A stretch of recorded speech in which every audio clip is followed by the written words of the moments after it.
People, we shall overcome, we shall overcome. Freedom.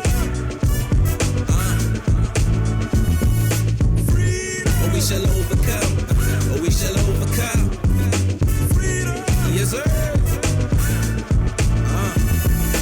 Freedom. We shall overcome, we shall overcome. Every day we getting gunned down, and it's so profound. And we the main ones that are killing, the major letdown. We used to play the back of the bus, we up front now. Now we play the back of the bus, cause it's cool now. Whatever happened to respecting what we fighting for? If right is wrong and what is right ain't even right no more. Your right hand, pump your fist in the air. Take $1 million to hold us back, but there's only one black there. Stand firm, all black, you gon' fall for it. Mind people get killed, no cause for it. And then they wonder why we search for the truth, cause we realize that we been living a lie, and it's affecting our youth. They snatch proof like they pulling a tooth and fill it in before we get to the roots. And they be striking a nerve, and they don't care how much they get on our nerves. To learn the truth we just don't deserve, really? Freedom.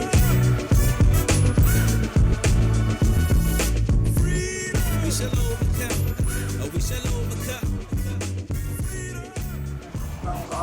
Former operations. The Atlanta NAACP has been fielding calls for several years from black McDonald's operators talking about the fruits that they've received from good policies of black McDonald's corporation. The first black McDonald's operator was sort of an accident. It was not that they extended their operation, extended the effort to hit black McDonald's, but it was a device action to protect the franchise that they already had hostile to the business. And that is much like that is in the history of McDonald's. We accept black McDonald's operators only because we had to and because they needed to. It's time for a change. America must change. The Atlanta NAACP has been out front of all of these issues. We want America to repudiate racism. It's not enough to say, well, we have a black here, we have a black there. If you see racism, if you know it's in your policies, you know it's in your practices, if you don't make a concerted effort to root out these practices and policies that continue to stifle economic progress within the black community, you are racist too. Georgia is a hotbed of action right now, from voter suppression to lack of job opportunities. All facets of American life is affected by these policies, affected by Coca-Cola and Delta, and all people are allowed to exist without speaking out against it. This is an effort here I think is well overdue. The Atlanta NAACP is squarely behind the black McDonald's former operators and operators who have brought this suit, and we believe that justice should prevail, and we need to stand with them as they seek to obtain justice and obtain a change for the better for all Americans, black and brown, from coast to coast, top to bottom. My name is Wallace Gator Bradley. I'm the president and the urban translator of United Peace, Inc. I want to say this publicly to the president of the NAACP here in Atlanta. What you just shared with the viewing audience is the importance of us as a people coming together. Georgia may be a hotbed, but it's a hotbed against systemic racism. And when you let the world know that the problem that you have with Coca-Cola, we got with Coca-Cola, because Coca-Cola is being sold by McDonald's. You know what I mean? And when you lay the historical significance about the voting piece that y'all fighting, we all glad to be standing here in Georgia to let them know the George Floyd movement, Black Lives Matter movement, the movement against the suppression of voting, the movement Don't Be McFooled. We all come together, America, especially for Black America, to understand that where there's people, there's power. And we got to stand together. I just want to say, because I know you're about to rush off to another protest, because Georgia is wide. And there's everything that happened right for us as a people. It came from the South. And I'm a city boy telling you that. Thank you, man. Appreciate you. Thank you very much. God bless you. Absolutely. I'm about to introduce to you one of the Bird brothers, and that's Brother James Bird. Before I really knew their first names, I used to say the first Bird and then the second Bird. But now I got wisdom, knowledge, and understanding of the difference in the Bird brothers. So I'm going to introduce you now to Brother James Bird, and he's going to be able to tell you why we say don't be McFooled. Good morning. My name is Jim Bird. I am from Memphis, Tennessee, and I am honored to be here to support United in Peace's efforts. And it's very humbling to even have to speak about the issues at hand. But the main thing I want to leave you with today is there's a discrepancy in our midst. If you are a McDonald's operator and you happen to be white, you got $2.9 million in sales. And if you're black, it's $2 million in sales. So that discrepancy is quite disturbing, and we're trying to figure out why. And we're trying to figure out why in 2021 that there's still a discrepancy and we're still trying to just be equal. If not now, when? When I watched George Floyd, when I watched his life perish, what I thought was 8 minutes and some seconds, and now I know it's 9 minutes and 26 seconds. It's the most humbling thing that I've experienced in my lifetime. And I had a chance to go to a march in Memphis, Black Lives Matter march, over that issue.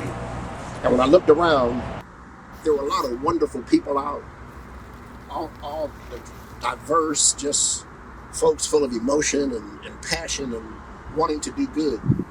And I looked around, there weren't a lot of old heads like me. There were, I call us old heads because we're a little older, my brother and I, and it's a term of endearment, it's nothing negative.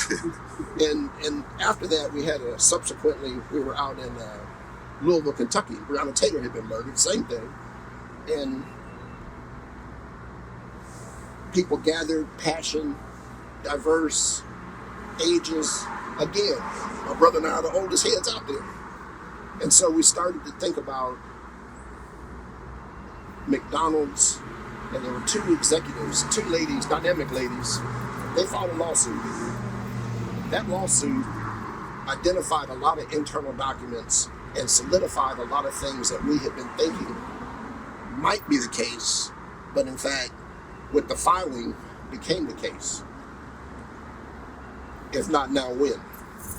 At one point, there were 377 black operators, and now there's 180, less than 180. Again, a drop. That's not good. At one point, there were 47 black executives within the McDonald Corporation. That went down to 7. So everything that black folks started to have was curving in a negative trend, and we just couldn't stand for it anymore. You start thinking about, if not us, who? And because of that, my brother and I decided that we were going to take a stand, and we did file a class action lawsuit on behalf of hopefully the 180 existing operators trying to make some change. One of the things that we all know is if somebody doesn't stand for the least of these, or somebody doesn't stand to make it right, then it's our fault. And my brother and I, based on the marches, based on what we saw, we said, it's our time. Thank you very much.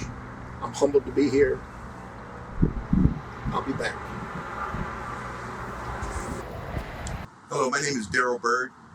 Honored to be here today. I'm a McDonald's operator, a current McDonald's operator.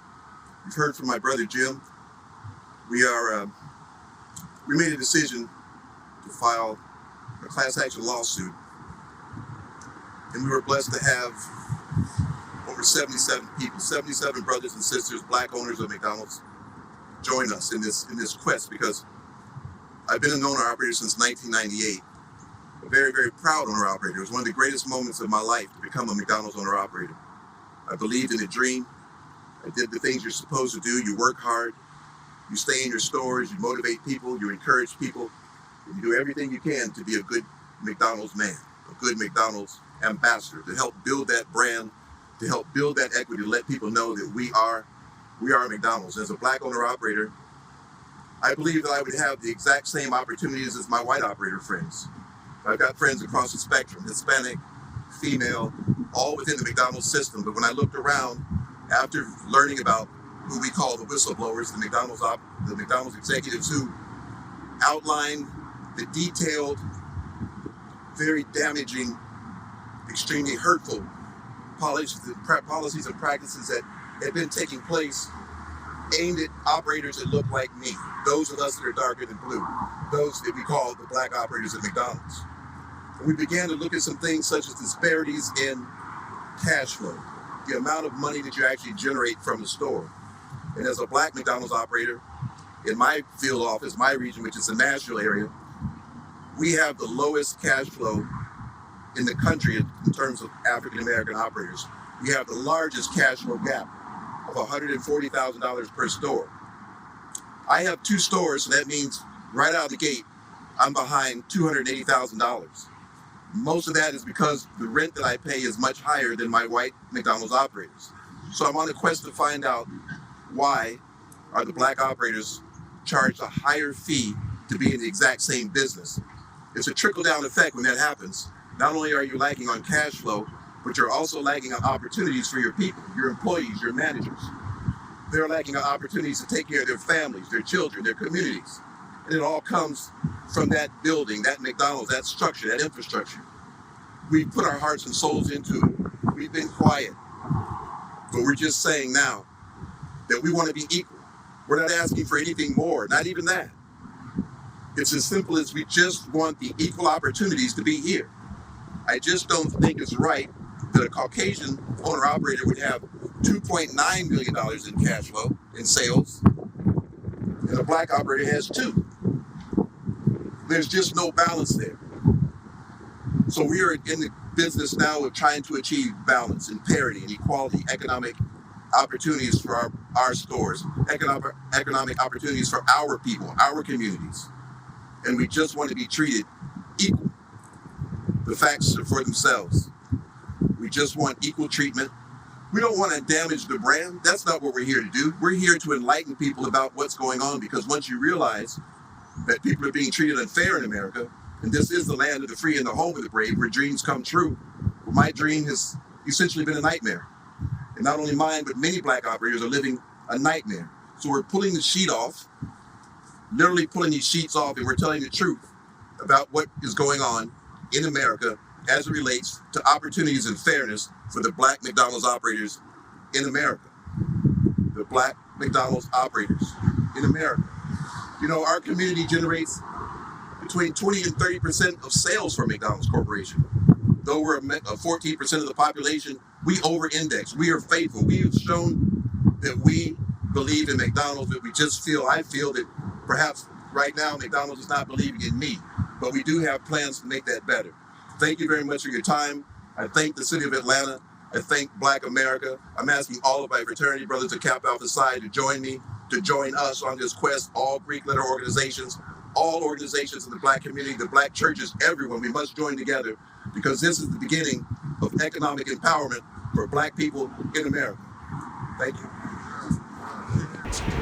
One of the principles that I heard early on as a member of the National Black McDonald Operator Association, there's a brother by the name of Reggie Webb, who is very dear to my heart and was a dynamic leader.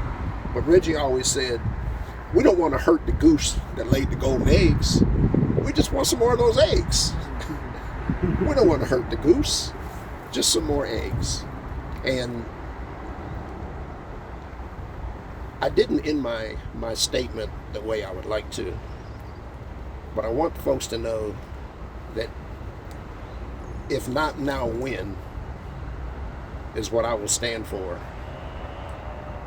going forward, period. And it's up to us to make a change now. Now. We can't continue to wait for somebody else to stand up. No more. But once somebody does, we got to join behind and make this statement. We're in Georgia. We know what's going on in Georgia. We know why it's going on in Georgia. But it's a small piece of the systemic racism that is found in many corporations. And we're not going to stand for it any longer. Thank you. Good morning, America. My name is Ozio Hewlett. First name you spell it Auzio. Last name Hewlett. My company is not a McDonald's company, but I have a development and management company, and I see a lot of the same type of systemic racism, even in that corporation, even in that world. But I'm glad to be here to support United in Peace and the Don't Be McFooled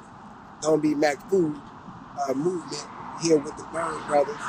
And I just wanted to say that this is a very powerful opportunity for everybody to kind of become inclusive.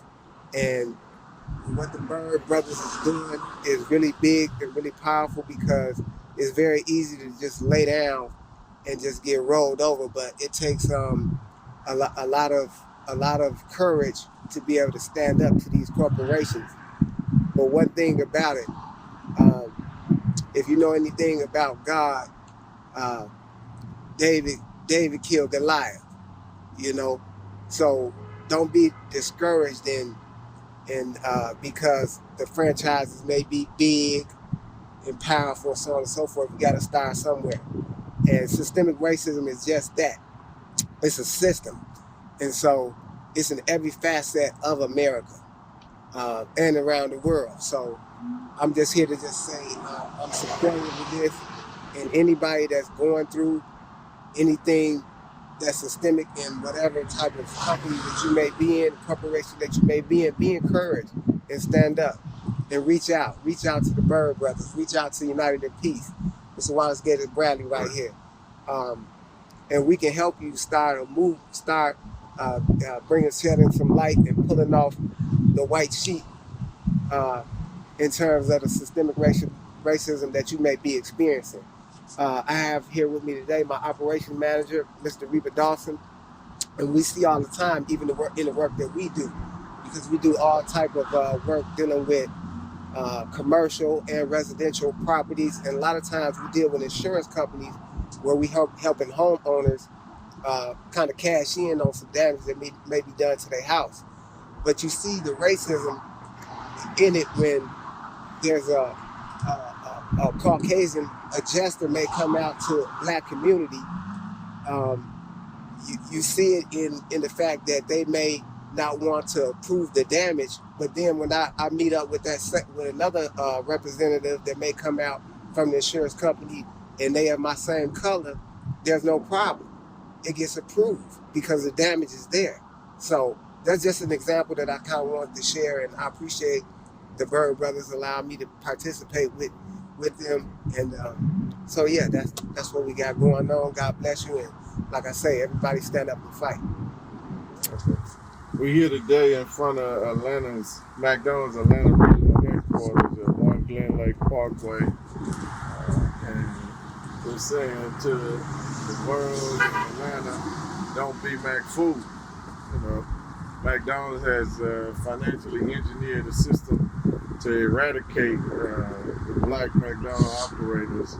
And so we're here today to tell people about how they're doing that. And they're doing that through finance and management. And so in 1998, McDonald's had a high of 377 black franchisees, and today is less than 180. So where has that number gone, and how do we get that number back?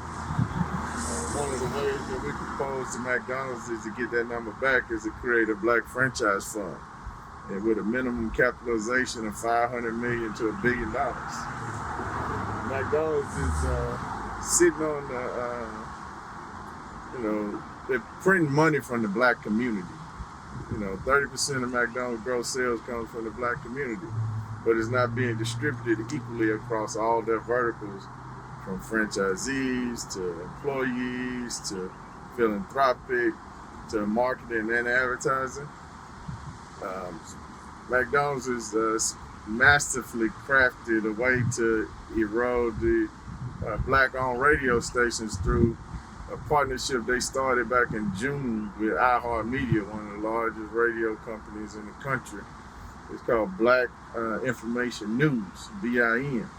And so what they do is they take the money that they normally would have had to spend with the black-owned radio stations, and now they get to keep it in-house through this partnership that they formed with iHeartMedia. So that's another way of McDonald's systematically, eroding black ownership. So I'm saying to McDonald's is we ain't McFooled no more. In the across the HBCUs, McDonald's haven't been fair and equitable either. We have 100 HBCUs across this country, and McDonald's has systematically erased the executive position, 42 executive positions that were created during the Don Thompson administration, the black CEO of McDonald's. Don was fired in the first quarter of 2015. They brought in Steve Easterbrook from across the pond in London. And so during Steve Easterbrook's almost 5 years as CEO, he erased that number down to 7. And so we're saying that if you're truly, about HBCUs as you claim, then why haven't you cultivated the talent in the HBCUs and restored that number back to the high of 42, and then bring it even higher, bring it on par with the 30% of the gross sales that come from the black community. McDonald's has a market cap today of probably about $170 billion. And less than 1.5% of that is realized by the black community. So, these numbers speak for themselves. We was just recently in Mississippi for the Mississippi Black Caucus of locally elected officials. We just did Don't Be McFooled there. We're going to Greenville, Mississippi next, because the largest McDonald's franchisee, Mike Retzer, is calls home and headquarters to 110 McDonald's stores, franchises, in the Mississippi Delta, where 33.3% of the African American black population in Mississippi lives. And there is not a one black franchisee in the Mississippi Delta. So, we're going to kick off this 100 HBCU campaign at Tennessee State University, Fisk University, Meharry Medical College, and American Baptist College in Nashville, Tennessee, because it's in Nashville where the Byrd brothers are members of that co-op in Nashville that they had the highest cash flow gap in the McDonald's system, $140,000 per stores, right? So the Byrd brothers have 4 stores. So you do 4 times 140. That's $560,000 a year that they don't have. Okay? And think about it like this. The Byrd brothers, since in their Jim been a franchisee for 32 years, Darryl been a franchisee for 22 years. Collectively in their career in McDonald's, they grossed over $350 million, and they have less than 0.5% of it. Gotta listen. And it's ridiculous what McDonald's has called themselves, offering them, What they offered them was still what put them in the bankruptcy court that they put the other 100 black franchisees between 2010 and 2020. Because between that period of time in McDonald's, there was 285 in 2010, at the end of 2010, and at the end of 2020, that was 186. So you know what I mean. And so this financial engineering at McDonald's has craftily and masterfully, you know, projected and promoted. We here to say that, you know what I mean, we ain't gonna let our people be McFooled. Right. And that's the black community. Okay? So, you know what I mean, whenever McDonald's decides they're ready to do the right thing, we're willing to talk. We've been saying that we want to talk. They said that they wanted to talk. Right. But we have seen no follow through on that. You know, so and supposedly that was supposed to have been a meeting on the 23rd of February, which was one day after we launched this Don't Be McFooled campaign in front of McDonald's corporate headquarters in Chicago, Illinois, you know. So we say to all of them, the McDonald's C-suite, McDonald's board of directors, we say, you know, enough is enough. We even, you know, we calling on the 12 public pension funds that own, you know, stock in McDonald's to divest. You know, McDonald's is just like a South African apartheid, right? You know, and so we saying to them, divest from McDonald's. Until McDonald's does the right thing like South Africa, let's cut them off. But those pension funds, those funds are made up of black people's money too. That's right. So why would we be funding racism as a people? You know, and I say to them, you know what I mean, the pension fund holders, I say, call your pension fund director. Tell them, listen, hey, y'all gonna put my money in companies that practice systematic racism? Give me my money back. I want my money. I don't want my money fighting me. I want my money helping me to grow me, to matriculate, you know? So, you know what I mean, and we calling on the Congressional Black Caucus. The Byrd brothers sent them a letter on March 19th calling for a hearing, you know, on systematic racism in corporate America and subpoena McDonald's C-suite, board of directors, national and regional lenders. Let's see if they can answer these same questions that we asking when they under oath. They had to raise their hand and swear on the Bible that they're gonna tell the truth, the whole truth, and nothing but the truth. Let's see what answers we get. Let's see if there's an investigation by the House Financial Services Committee into this systematic racism, this financial engineering. Let's see what they come out with. Because the numbers that we have, they came from McDonald's. Right. So we don't trust McDonald's. You know, because look what trusting McDonald's got the Byrd brothers in for 32 years. That was trusting McDonald's. So are we gonna keep trusting McDonald's? No. We're saying to McDonald's, listen, open the books. Create some transparency. Let us see what's going on.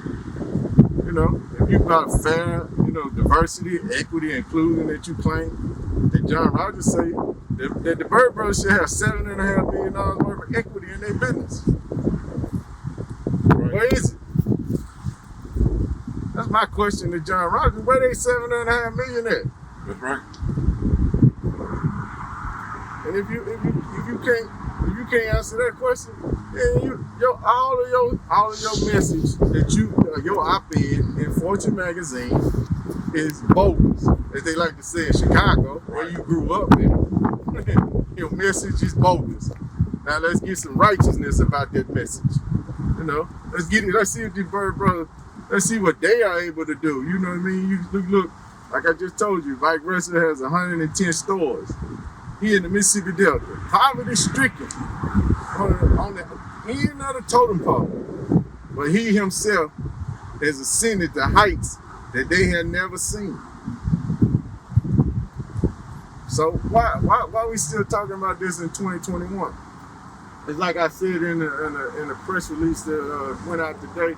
I said that Emmett Till in 1955 was murdered in Money, Mississippi, Tallahatchie County, in the Mississippi Delta.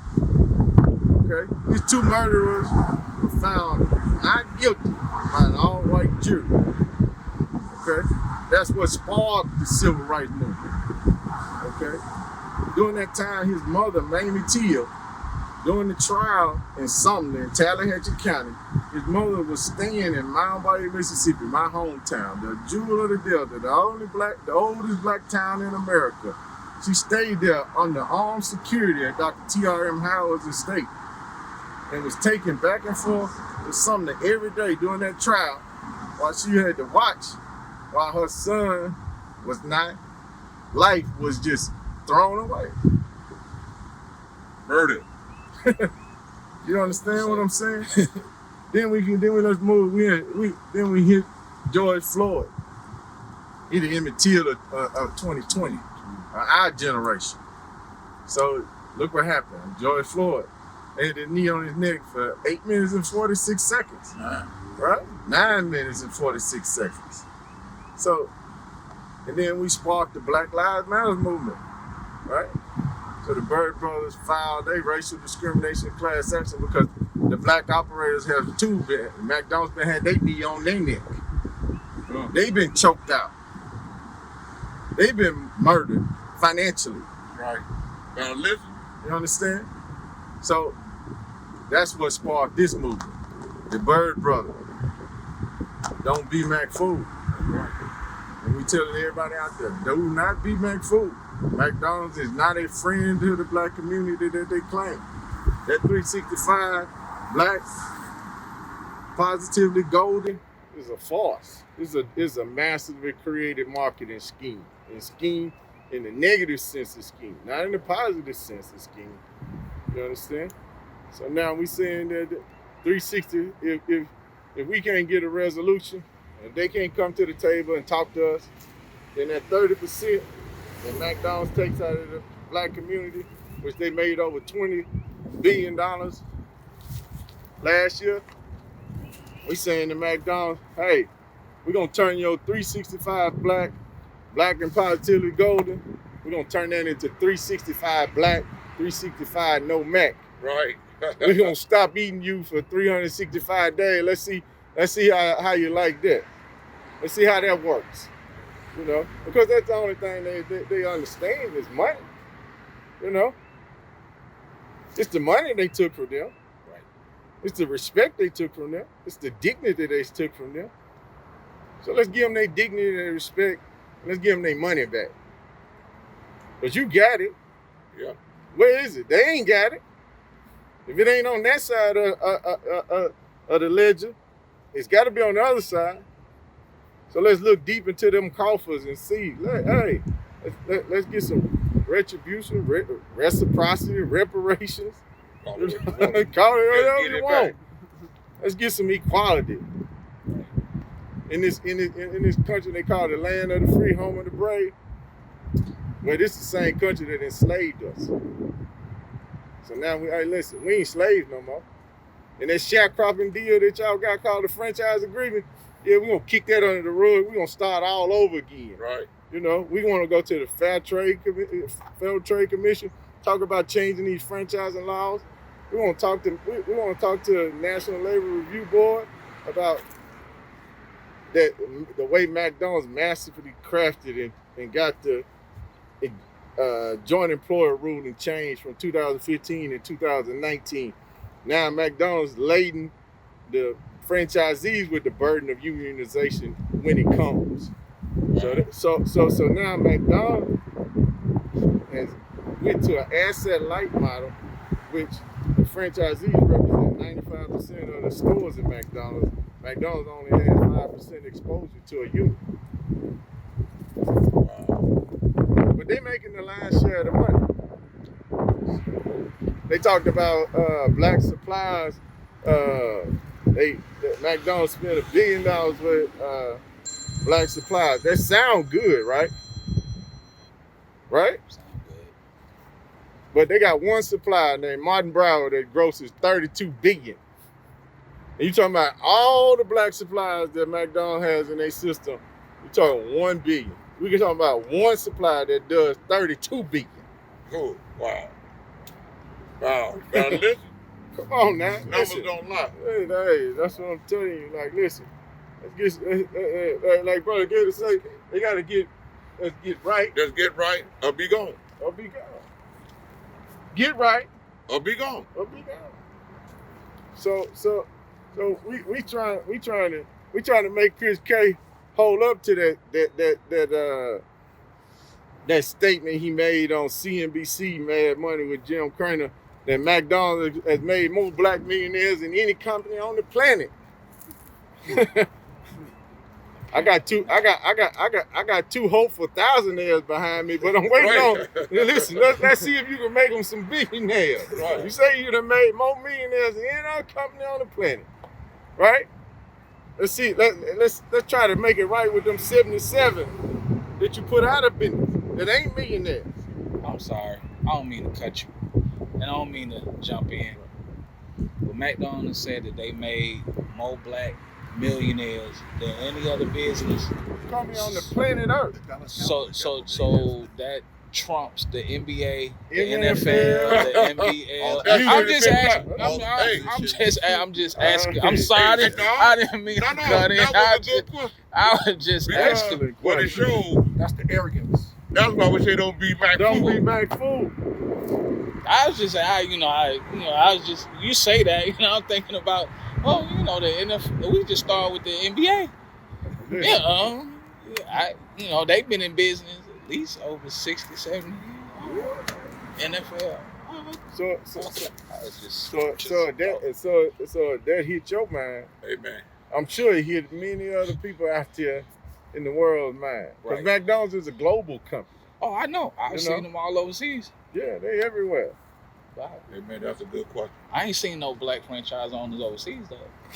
No. Just Hey man, if you ain't seeing them in the Mississippi Delta, you had to go overseas. Listen, you ain't gotta go overseas. I'm talking In about the Mississippi Delta. you can go 6 hours to the Mississippi Delta from Atlanta, Georgia. 6 hours. You go there. You won't find not one black McDonald's franchisee in all of the Mississippi Delta.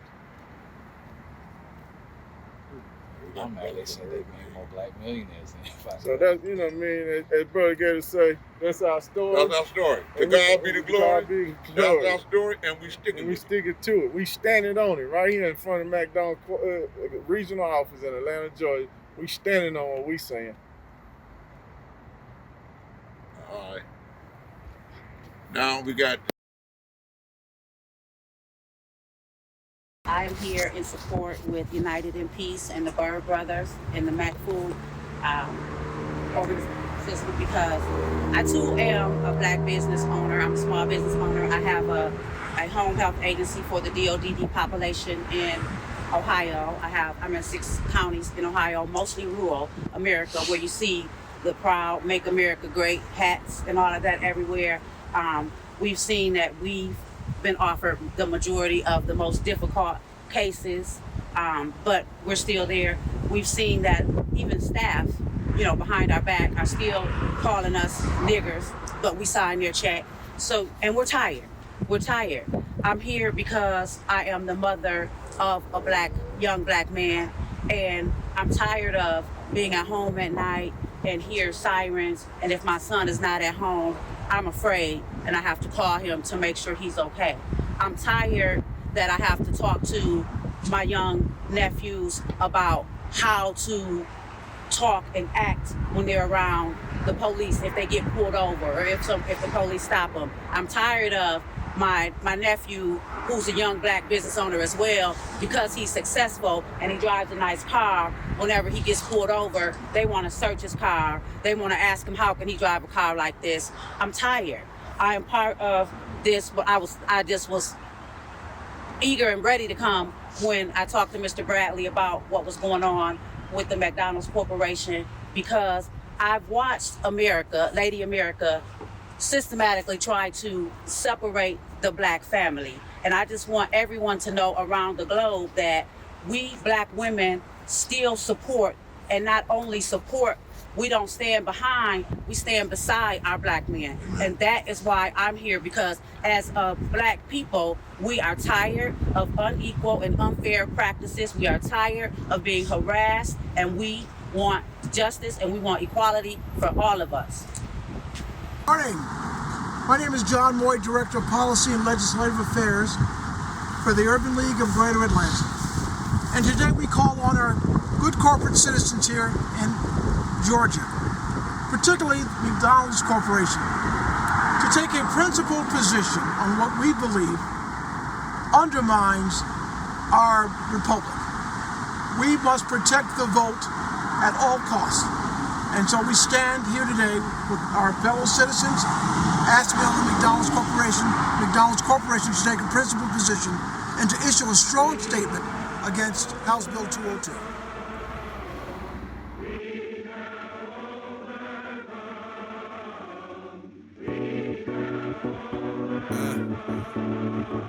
My people, we shall overcome, we shall overcome.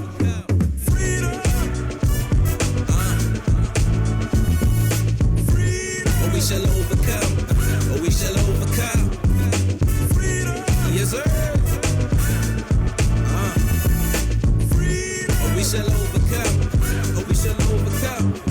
Every day we getting gunned down, and it's so profound. And we the main ones that are killing, the major letdown. We used to play the back of the bus, we up front now. Now we play the back of the bus, cause it's cool now. Whatever happened to respecting what we fighting for? If right is wrong and what is right ain't even right no more. Your right hand, pump your fist in the air. Take $1 million to hold us back, but there's only one black there. Stand firm, all black, you gon' fall for it. My people get killed, no cause for it. And then they wonder why we search for the truth, cause we realize that we been living a lie, and it's affecting our youth. They snatch proof like they pulling a tooth and fill it in before we get to the roots. And they be striking a nerve, and they don't care how much they get on our nerves. To learn the truth we just don't deserve, really?